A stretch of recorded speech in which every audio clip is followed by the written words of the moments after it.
Cavaliers take on the 76ers tonight. This is, I believe, their third time playing Philadelphia this year. They've won one, lost one, and they're coming back to Cleveland for what could be a potential playoff matchup in the regular season. Mitch, last time we saw the Cavaliers play Philadelphia, it wasn't a beautiful sight to say the least. Cavaliers got down very early, big early, and they were able to mount somewhat of a comeback to make it respectable, but it was not enough to complete a full rally. When you look at this game tonight compared to where they were a few weeks ago, what changes need to be made for this Cavalier team to ensure that they can get what would be a pretty significant statement making victory over Philly tonight? Well, Mitch, it's going to have to really depend on the availability of some of the Cavs players. The Cavs are on the second night of a back-to-back tonight when they take on Philadelphia. They had a gritty win last night against a pretty bad Charlotte Hornets team. Donovan Mitchell out, Jarrett Allen out. Now, I believe Mitchell probably was rested more so because of the magnitude of this game tonight. But the Jarrett Allen injury, Mitch, is fascinating because of, I believe it's an eye injury. And if he is unable to go, he had missed a few games before that. All of a sudden, you're asking Evan Mobley with the tall task, no pun intended on the height, of trying to defend right now one of the MVP candidates, whether you think the MVP race is already over and it's going to Jokic. It looks like Embiid is in line for his third straight second place finish. One of the top centers, probably the second best center in all of basketball behind Jokic. And now you're going to ask somebody in their second year who's made tremendous strides throughout the season to guard Joel Embiid. Embiid, obviously, with the size advantage in terms of height, but also in weight, the ability to bully Mobley. Can the Cavs, if Allen is unavailable, which as we record this, we don't know yet. It's obviously early in the morning as we're recording this. But if he's not available and it's Evan Mobley, can Evan Mobley hold his own ground, go toe-to-toe with an MVP candidate, and perform on both ends of the floor? You know Donovan Mitchell is going to get his. You know Darius Garland's going to get his. So if Allen's out, who is going to step up? Last night it was Karis LeVert in a starting role. Jetty Osman off the bench was phenomenal. Who is going to step up for the Cavs? Somebody's going to have to step up. And this is a huge game, Mitch, because as we sit here recording right now, the Cavs are 3 games behind Philadelphia of the number 3 seed in the East. Now, why is that important? First off, you want to stay in the top 4 for home court advantage. We know how much better this team is at home, but the Cavs' remaining schedule after tonight, Mitch, is very, very favorable. And if you can somehow get a win here tonight to close that gap to 2 games with about 12 to 15 games, I know some teams are ahead of each other in terms of games played, you have a realistic chance to kind of end up in the 3 spot, which I would much rather play Boston before I would rather play Milwaukee. That's just my personal opinion. But I more am intrigued because, Mitch, the last time we saw this matchup, the last game before the All-Star break, they came out flat. They got bullied in the first quarter. This Cavaliers team cannot afford to do that again tonight. We know how great they are at making comebacks in games. They did it last night against a bad Charlotte team. They did it against Boston. This Philly team, though, Mitch, who has won 5 in a row, 7 of their last 10, knows how important this game is, and the Cavs know how important it is. So if they can come out with some fire, regardless if Allen plays tonight or not, I like their chances. But the fact that they're underdogs at home to Philly as the line opened this morning, 2.5 points, says something to me. You definitely don't want to be 8 games behind the final 3 weeks of the season. And if you get this victory tonight over Philly, that's a legitimate chance to take one of those 3 spots, especially with the schedule that you mentioned throughout the rest of the regular season. You take on Washington your next game. You have a back-to-back against Brooklyn. You have Houston, Atlanta, the Knicks. I'll give you that one. Indiana, Orlando, Charlotte. Those are teams you should beat. Those are teams you have beaten before.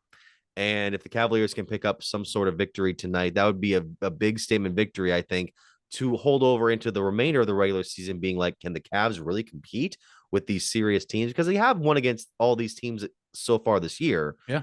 But as the season has drawn on and Milwaukee and Boston have really found their footing, Milwaukee especially, that's when I think the separation has been made. And Philadelphia, I think, is the hottest team out of the 4 down this stretch so far over the last week and a half. So I'm curious to see if the Cavaliers can make enough of a statement to say, take us seriously when we get to these playoffs.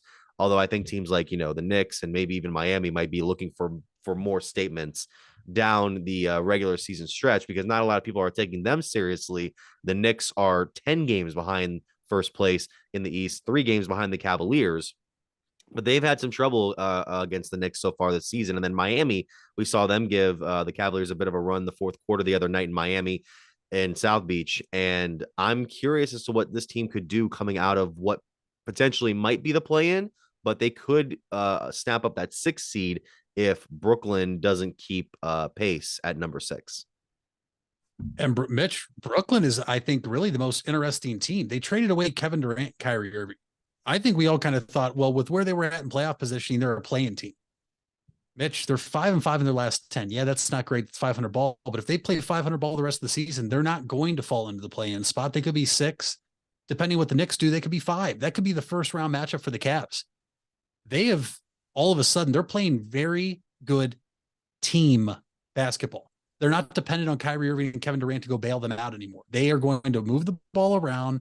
They are very, I realistically thought, Mitch, that they were probably going to float around 500 in terms of the record by the end of the year. They're 9 games above right now at 39-30. This Nets team is actually very intriguing. And to me, Mitch, I think I said it before, I'd rather play the Knicks over the Nets. And I think I would rather keep that because the Nets all of a sudden are somewhat worrisome, in my opinion, because I feel like they're playing with house money in terms of no one thought we were going to be here. We traded our top 2 players, 2 of the best players in the NBA. We have a head coach that took over midseason. You know, whatever we do is cool. Like we're not expected to be here. We're Miami. You're 3 years removed from an NBA Finals appearance, 2 years removed from an Eastern Conference Finals appearance.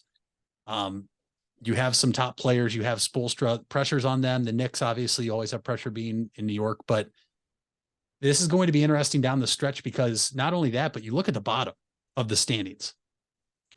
The Bulls are 1 game back in the win column of the Wizards. They're both 18 games out of first, but the Bulls and the Pacers, a game back of the Wizards and Bulls. Like those teams still have a fighter's chance to get into the play-in tournament. Like there's going to be a lot decided here in the last couple of weeks.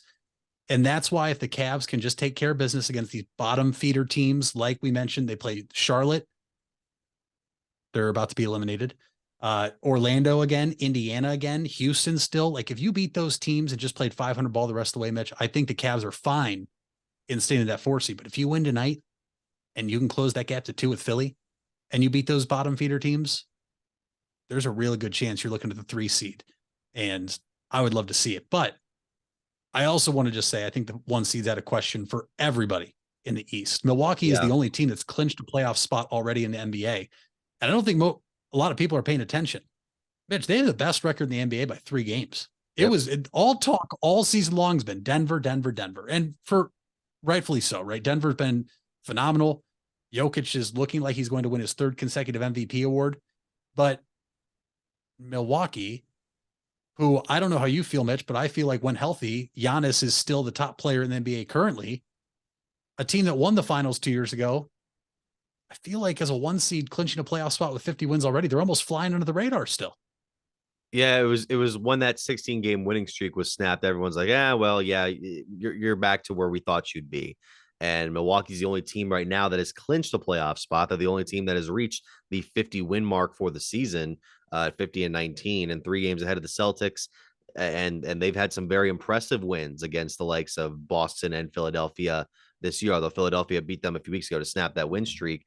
And Denver, it's kind of the same thing. Denver is basically where we thought they would be. They're 46-23, although they have lost 4 in a row and are struggling on the road, 16-17 on the season. It's impossible to win at their place, 30-6. It's near impossible, I should say. And then you got Memphis, which is another interesting team because obviously with John Morant possibly out for the rest of the season, they're keeping pace. They ended up beating Dallas the other night, albeit without Kyrie or Luka Doncic on the floor. But it's interesting to see them still kind of keeping afloat in second compared to Sacramento and Phoenix, who are still, gaining somewhat steam at 3 and 4, respectively, in the standings. Mitch, I'm glad you mentioned that game between Memphis and Dallas the other night, because then today, waking up, not sure if you saw already, there's talks between the NBA and NBA Players Association. You mentioned the Mavericks did not have Luka or Kyrie. When you look at a team like the Clippers, follow me here. This might be a little tough. So listeners, just lock in really quick. We know that Kawhi and Paul George haven't played a lot. We know they're both coming off injuries. Kawhi, obviously, a more significant injury. I get that. The big talk of the league this year has been load management. Now there's talks that they are going to potentially propose a minimum game requirement for player awards in the NBA to maybe dictate how much load management goes on with players. But was this load management by the Mavericks, or is this more of a strategy thing? And you know what? You haven't played us yet with Kyrie. We're not going to show you what we have because we could realistically meet you in the playoffs if we win our play-in series. Do you think about it that far in advance? Like, this is a team that has Jason Kidd as a head coach. You know, whether you think he's a good head coach or not, I still think he's a very smart basketball mind. I mean, the guy won NBA championships. He was a multiple time All-Star. I just find it intriguing that these games are huge. There's been a lot of games right now in the Western Conference because the standings are so packed besides the number one seed right now, Mitch.